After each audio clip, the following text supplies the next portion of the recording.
Dobrodošli u još jednu emisiju Kaži ja. Danas ćemo govoriti o zdravoj ishrani i vežbanju.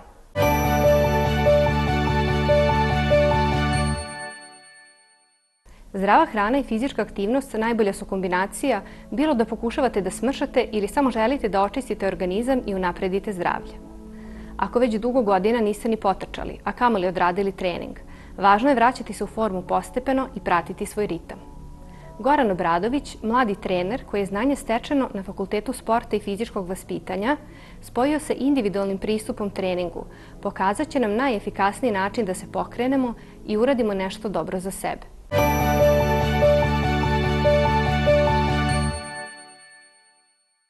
Koje su pogrešne uverenja vezana za vežbanje u teretani i sticanje kondicije? Pa, generalno uverenje koje vidimo onako kao pogrešno je što ljudi trening poistovećuju sa nečim teškim umjesto sa nečim lepim. Čitava fitness industrija, teretana, postali su sinonim za, kod muškaraca, veliki biceps, kod žena, veliku zadnjicu.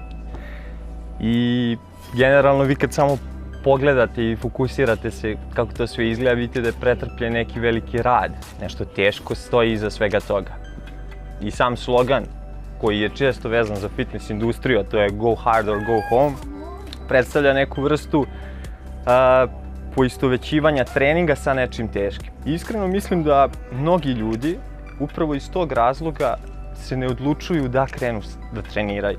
Jer prosječan čovjek danas kad razmišlja o vežbanju i procesu treniranja, prvo što mu na pamet padne je teretana. Gdje ću da vežbam? U teretani.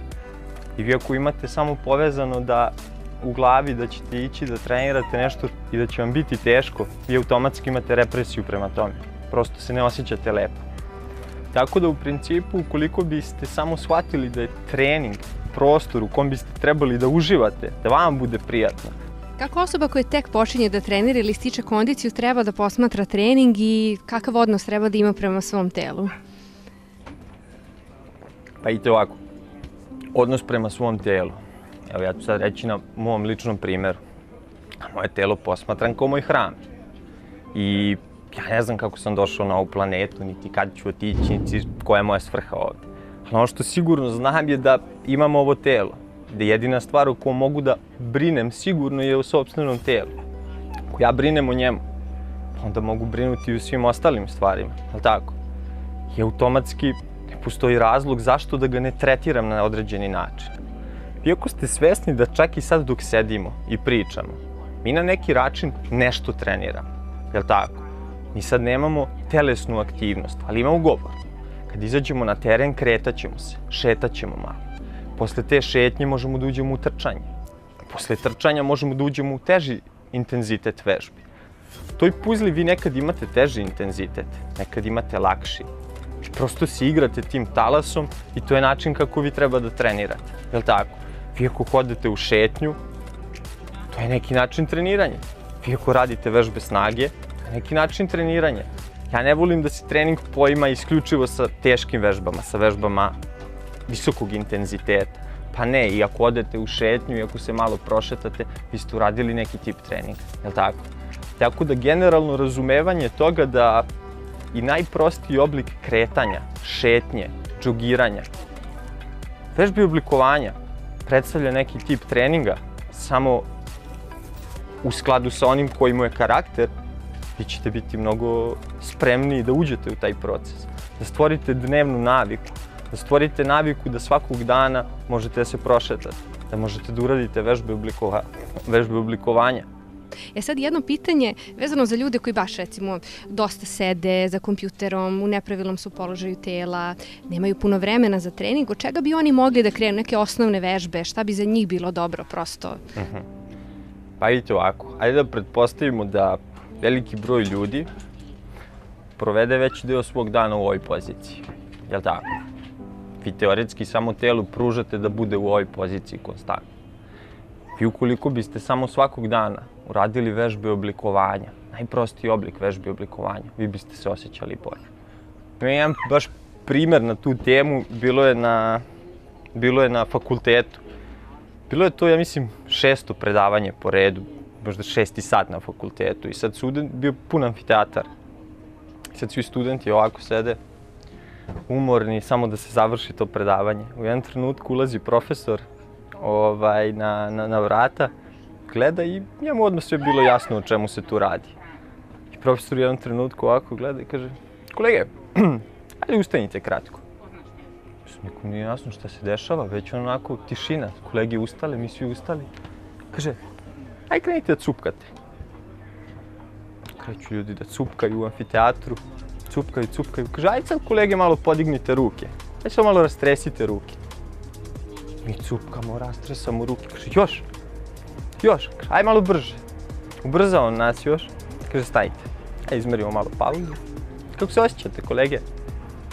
Jednom kolege koji su, pun amfiteatar koji je do malo pre bio u ovakvoj poziciji, nije im bilo do života, samo se završi predavanje.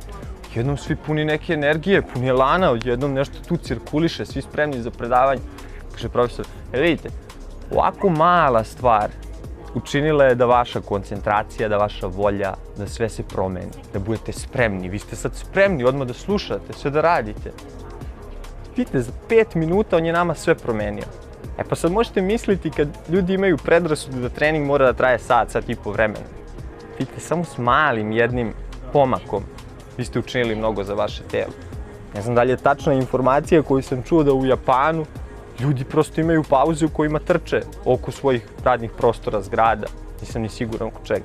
U svakom slučaju, oni moraju da podstaknu tu aktivnost u telu, moraju da rastresu noge, moraju podignu ruke, urade par vežbica oblikovanja da bi telo uopšte i bilo produktivno. Jer to je jedini način. Što se tiče različitih tipova treninga, to je vežbanja, ja bih te pitala kako na naše telo utiče, recimo, vožnje bicikla, plivanje, to se aktiviraju različite grupe mišića. Da li postoji nešto uopšteno što bi ti mogao da preporučiš ili kažeš prosto nekih par osnovnih podataka o samom sportu, nekoliko najtipičnijih vrsta sportova i kako to utiče na naše telo? Pa svaka vrsta aktivnosti pozitivno utiče na vaše telo, jer to je hrana za vaše mišiće, za vaše zglobove. Čitavo vaše telo, kretanje je hrana na neki način. Tako da koju god vrstu aktivnosti da sprovedete u delu, vi hranite vaše telo, dajete mu nešto što je njemu potrebno. Malo pre sam pomenuo zone intenziteta i mislim da su one zaista krucijalne za razumevanje treninga. Vi u zavisnosti u kojoj ste zoni, vi ćete nešto trenirati i pružiti svom telu.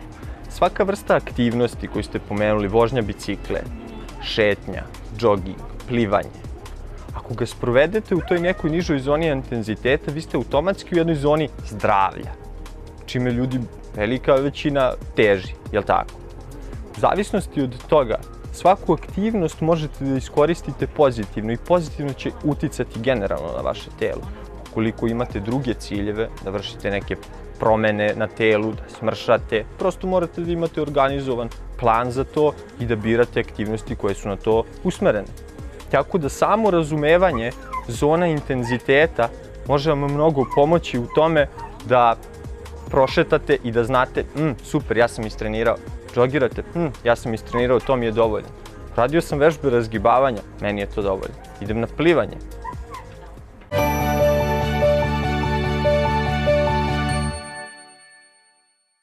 Zdrav način života podrazumeva mnogo toga, od pravilne ishrane, fizičke aktivnosti, ali i stanja uma i duha. Mnogi ljudi danas pokušavaju da korigovanjem ishrane reše određene zdravstvene probleme, a tada je važno da dobiju pravu i proverenu informaciju.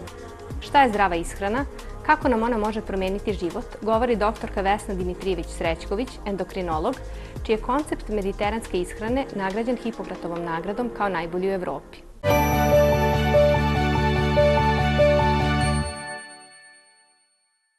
Šta je mediteranska ishrana i koje probleme ona može rešiti? Mediteranska ishrana je jedan savremen način ishrane koji rešava brojne probleme, ali moramo prvo reći njene komponente. To je obilje voća, povrća, žitarica, maslinovo ulje, ribe morske i jedna čaša crnog vina, recimo, da kažemo svaki drugi, treći dan u nedelji.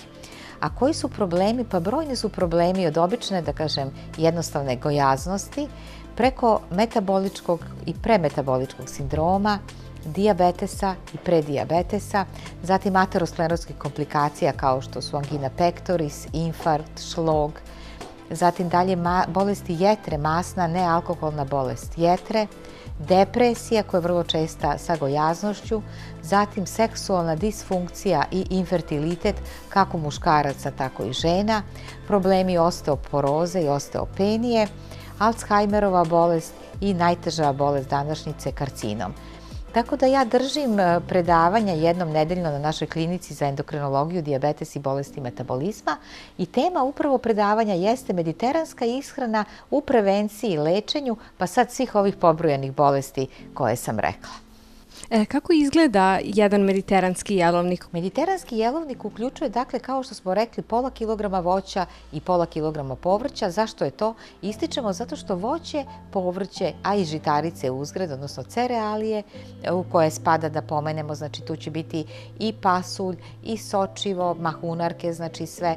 Zatim možemo od hleba od celog zrna, špageti, pirinač, kačamak, znači sve to ulazi u sastav žitarica i cerealija. Bogate su namirnice dijetnim vlaknima. Ako unesemo vlaknastu hranu iz voća, povrća i žitarica, mi na taj način postižemo dobru glikoregulaciju, postižemo redukciju telesne težine. Jer ta vlakna prave u našem stomaku prosto jednu mrežu. Oni su hvatači šećera i masnoća. A mi pri tome imamo sitost, imamo dobar šećer, dobre masnoće u krvi, imamo prevenciju raka debelog creva. Znači, ove namirnice su veoma zastupljene. Sljedeća namirnica jeste maslinovo ulje. Maslinovo ulje ima važnost utoliko što ono pomaže u regulaciji i holesterola i triglicerida. Veoma je važno i u regulaciji krvnog pritiska i smanjenja insulinske rezistencije. Ne treba ga pržiti, ono se preliva preko hrane i dodaje se na kraju kuvanja. Zatim morske ribe. Morske ribe kao što je haringa, skuša, tuna, zatim sitne ribe, pepeline, girice. Znači sve one imaju omega kiseline, one imaju D vitamina u izobilju, a D vitamin je jako nizak, ne samo kod našeg naroda, nego i širom u svetu. Tako da ako povećamo količinu unos plave ribe, mi direktno imamo efekat da povećavamo i nivo D vitamina koji je snižen, a samim tim sprečavamo i brojne bolesti koje su vezane za nedostatak D vitamina, a to mogu biti mentalne bolesti, može biti depresija, mogu biti bolesti kao što je karcinom. Ističem da je za trudnice, buduće trudnice, jako važno da prekontrolišu D vitamin u krvi pre započinjanja trudnoće, jer usled nedostatka D vitamina mogu se desiti teška mentalna oštećenja i teške psihičke bolesti deteta. Tako da ističem D vitamin, možemo ga nadoknaditi preko kapi, ali možemo ga nadoknaditi i ako koristimo plave ribe u sklopu mediteranske ishrane. I pomenula sam čašu crnog vina svaki drugi, treći dan u nedelju u nekoj prilici kad imamo neko slavlje. Upravo crno vino sadrži flavonoide koji su odličan antioksidant i važne su da budu zastupljene u ishrani. Kako ljudi da se snađu u tim tablicama koje su dostupne i na internetu i na vašoj Facebook stranici, da zapravo nesu onu količinu hrane koja je njima potrebna i dovoljna? Važno je da pacijenti prođu edukaciju koju ja držim na predavanjima. Ako nisu iz Beograda, oni mogu da prate preko Facebook stranice Mediteranska ishrana, onda moje ime. Ali ono što svakodnevno srećem u radu da postoje nekad nejasnoće kod ljudi koji nisu prošli edukaciju. Recimo, ja sam u jelovniku dala u toku jednog dana 3 vrste hleba upravo zato da bi bila raznovrsnost, da bi se dala ideja. Ali to znači da ako piše integralni hleb, on se može zameniti da je 30 grama integralnog hleba isto je što i 30 grama hleba od celog zrna ili 30 grama crnog hleba ili 30 grama ražanog hleba. Tako da vi ćete često naći u tablici da dnevna potreba zavisi od kalorijskog unosa iznosi 60 jedinica hleba ili 90 jedinica hleba. Znamo da je jedna hlebna jedinica 30, a vi možete 60, to su 2. Onda ćete na tablici pozadi da nađete gde su hlebne zamene i da vidite da je jedna hlebna jedinica, recimo 40 grama kuvanog pirinča, 50 grama kuvanih špageta durum koji su jako korisni, imaju niski glikozni indeks i ne povećavaju nivo šećera u krvi. Jedna jedinica je takođe 100 grama pasulja ili 60 grama kačamaka. I ako vi možete 2 jedinice, 60 grama hleba za taj doručak, vi ćete uzeti bilo šta od ovoga pobrojanog i pomnožiti sa 2. Evo dajem primer recimo za kačamak. 60 grama kačamaka je jedna jedinica, 60 puta 2, 120 grama kačamaka su 2 jedinice i to je isto što i 60 grama hleba. 2 puta 30, 60 grama hleba. Ako tako pacijent shvati, on će moći da menja brojne namirnice, recimo interesantno i za meso. Često za ručak je recimo piletina, za večeru je riba. Nećemo mi da kuvamo 2 ručka dnevno, jer ćemo naći u tablici zamene da je ekvivalent piletine, jedna jedinica piletine, 30 grama piletine je isto što i 30 grama ribe, ćuretine, junetine, 40 grama sira ili jedno jaje. Pa ćemo meso od ručka da ostavimo i za večeru, ili ćemo večeru da zamenimo jajetom i sirom. I tako ćemo koristiti, znači važno je da se tablice koriste jer onda koristimo sezonsko voće. Ako nam sada piše malina, a nema maline, vidjet ćemo da je 100 grama maline približno 100 grama sada jabuke, kruške, pomoranče, mandarine i zameniti. Ako piše recimo 200 grama karfiola, 200 grama karfiola koji spada u povrće A je isto što i 200 grama tikvice, plavog patliđana, spanaća i svako će na ovaj način moći da izabere ono što voli. Koje je godišnje doba, šta trenutno ima kod kuće. Znači prilagodit će ovaj jelovnik koristeći ADA tablice sebi i svojim, da kažem, i mogućnostima materijalnim, a i godišnjem dobu. Dosta ljudi pravi smutije.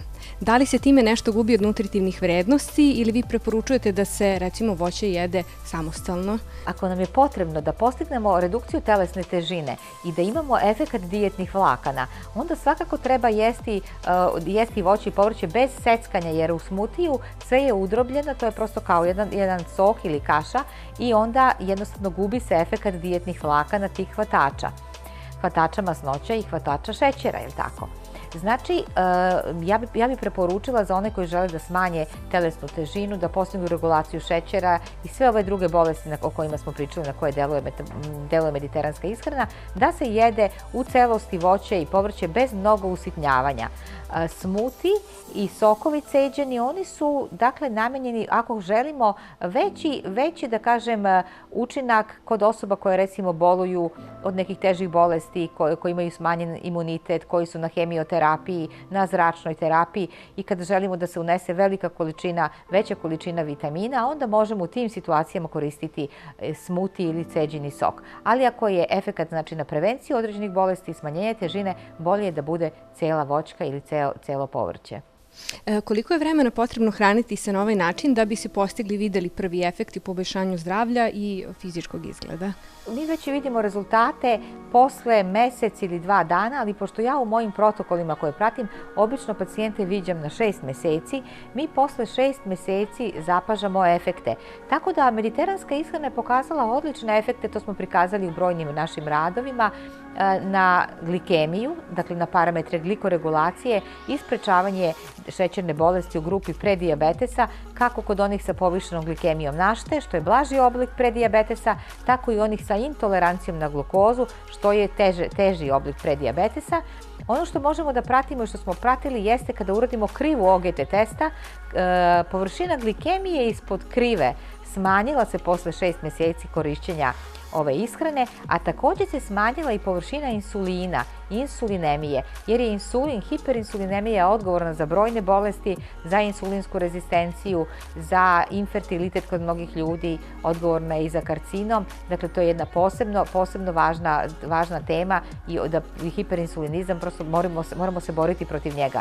Mediteranska ishrana je također pokazala efekat na smanjenje i holesterola, i LDL holesterola, i triglicerida, i popravljanje ukupnog, odnosno dobrog HDL holesterola, a također ima dobre efekte i na vrednosti pritiska kako sistolnog, tako dijastolnog. Sve ovo pomenuto sada što sam rekla, i vrednosti glikemije, i trigliceridi, i pritisak, i pad antropometrijskih parametara kao što je obim struka koji se smanjio, body mass indeksa koji pokazuje regulaciju telesne težine, svi ovi pomenuti parametri čine u stvari osnovu metaboličkog sindroma.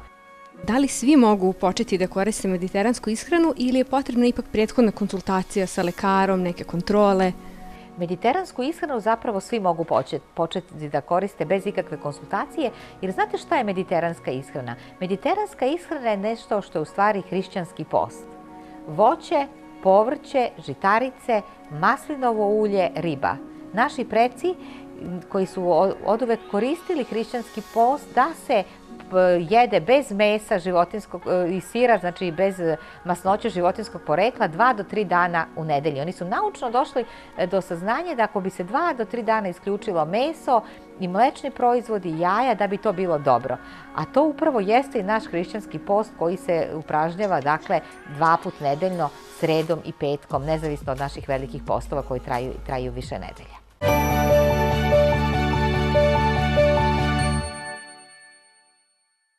Kada je ishrana u pitanju, svako od nas ima neku slabu tačku koju se teško odriče. Za nekoga su to sirevi, nekom peciva i bela testa, a dosta je onih čiji se ljubav prema slatkišima graniči sa zavisnošću. Ksenija Lea, zagovornik koncepta sirove ishrane, napravit će za nas jedan zdravi ukusan slatkiš i objasniti kako sirovi slatkiši mogu poslužiti našem zdravlju i utoliti glad za šećerom.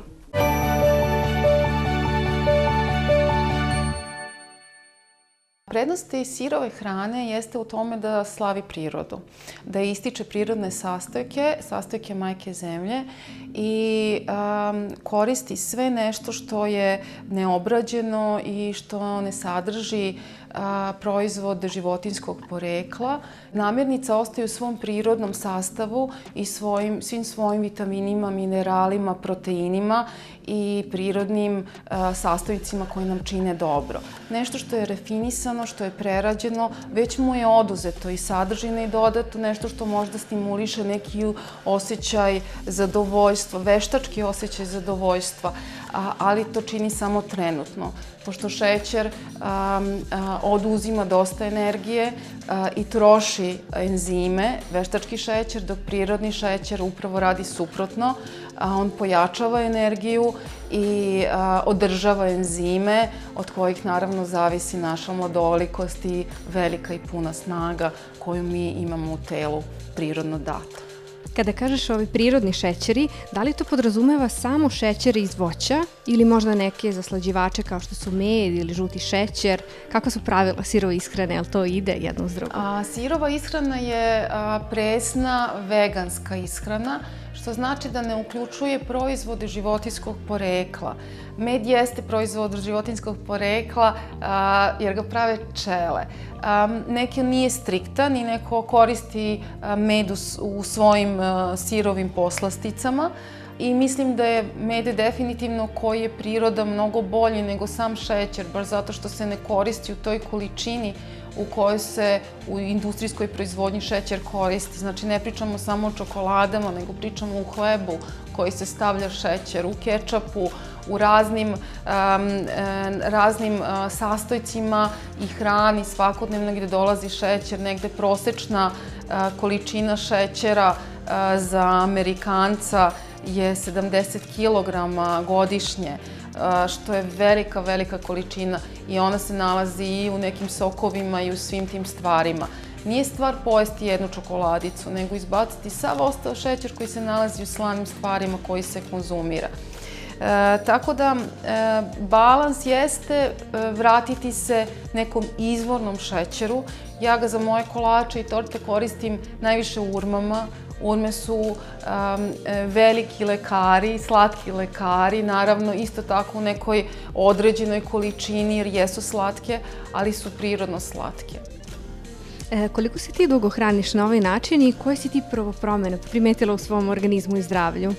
Kod mene je nekako išlo godinama i postepeno i onda prije 6 godina sam prepoznala da mi najviše prija kada jedem voće i povrće i nekako sam se uputila u tu vrstu ishrane i onda sam otkrila sirovu hranu koja ne samo da su voće i povrće, nego su božanstveni recepti i onda je ta neka način ishrane prešao čak i u neki mali posao koji sam razradila i koji nekako u kojem uživam i jednostavno preporuka kako može čovjek da uživa u zdravlju, jer poenta jeste da uživa, ne da se odrekne. Ni ja ne bi nikada jela nešto ružno, ljigavo i zeleno, ali bi zato zaista uvek pojela nešto što je ukusno, što je spremljeno sa puno neke pažnje i sa prirodnim sastojcima, zato što mislim da smo svi i lično i kolektivno veoma zasićeni što emotivnim masnoćama, naslagama, i što ostalim toksinima. Tako da sad mislim da je moment da krenemo da se oslobađamo toksina i to možemo da radimo na dva načina. Jedan način je da postimo. Naši narodi i naša tradicija nas uvek podsjeća na prave vrednosti i negde ne treba da pričamo da smo mi neka New Age generacija, nego treba samo da se podsjetimo kako su to naši narodi radili i šta je tu poruka. Znači, 2 puta nedeljno se posti, jedu se stvari koje ne sadrže namirnice životinjskog porekla i to je upravo sirova hrana. Ono što sam primetila da mi nekada samo nastavljamo da jedemo ono što smo jeli kada smo bili mali, što su možda jeli naši roditelji. Mi se ne pitamo da li ta hrana nama prija. Mi ne vidimo posledicu, nego mi iz neke navike, iz neke ljubavi, iz neke podrške koje to niko ne traži, nastavljamo da jedemo nešto što nam možda ni ne prija. Ono kada mene pitaju koja je hrana dobra, ja kažem pojedi svoj obrok i samo posmatraj kako se osjećaš posle njega. Kada osjetiš da ti čini dobro, to jeste dobra hrana. Ako osjetiš da ti se spava, da nemaš energije, to je pitanje da li je to dobra hrana za tebe. Što se tiče sirovih slatkiša, koliko je vremena potrebno da se napravi jedan slatkiš i torta? I da li to može svako? Pretpostavljam sad uz ove tutoriale na YouTube-u i tako, sve više ljudi koji mogu i samostalno da počnu time da se bave. I koje su nekako najčešće namirnice koje se koriste? Ono što ja obožavam kod sirove veganske hrane, što ne uzima ni malo vremena, što uzima minimum vremena, to je samo kao neko alhemijsko jedinjenje. Samo je poenta spajati stvari, jer tu nema nešto da ne ispadne dobro, da se raskuva preko. To može da bude samo više slatko ili manje slatko, ili može da ima kombinaciju voćnu, ili može da ima čokoladnu kombinaciju. Znači, nema neke velike greške. Znači, hrana koja nema greške. I to mi se jako sviđa zato što jeste kreativna, jer ja kao umetnik volim da stvaram i da kreiram i to ova hrana jako, jako nekako dozvoljava. Kod ove hrane je isto jako dobro što svaki put je drugačije, bez obzira što imamo isti recept, jer slatkoća te jabuke ili te kruške nikada nije ista. Ili, na primjer, urme su drugačije kvaliteta, tako da nekako je uvek nova i iznova. Jer jeste obrok, pošto se unosi nekoliko puta dnevno, zaista treba da ima dobar feedback i treba da ima dobru sreću i dobro zadovoljstvo dok se sprema i dok se jede. Naravno da je prelepo sa tim svim bojama spremati i praviti neke lepe, ukusne obroke.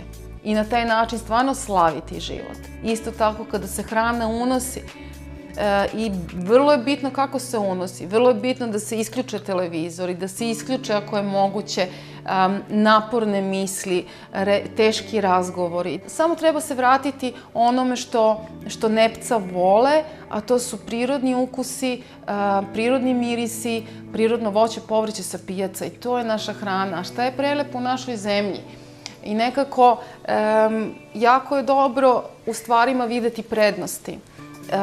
U ovoj našoj lepoj zemlji je dobro što na pijaci možeš da kupiš kilogram malina. To retko gde u svetu može kupiš. Znači ovako malu kuticu koju platiš, ne znam, 10 € i kao jako si sretan. A ovde možeš da kupiš prelepo voće i prelepo povrće za dobar novac. Tako da mislim da jesmo u prednosti kao zemlja jer možemo da se hranimo zdravo. I da tome treba dati zaista poseban akcenat. I da nas ne mrzi otići u taj raskoš boja i tih predivnih ljudi koji prodaju na pijaci svoje voće i povrće i posvetiti se tome na jedan lep način. Jer to što mi dajemo i stavljamo na sto, bukvalno hranimo, ne samo hranom, nego hranimo energijom svoju porodicu. I na taj način gde smo preopterećeni brzinom današnjice, puno informacija, puno nekih strahova kojima nas bombarduju. Neka hrana bude u nekoj prirodi i nekom dobrom balansu da bi održavali nivo energije nas i naša porodica.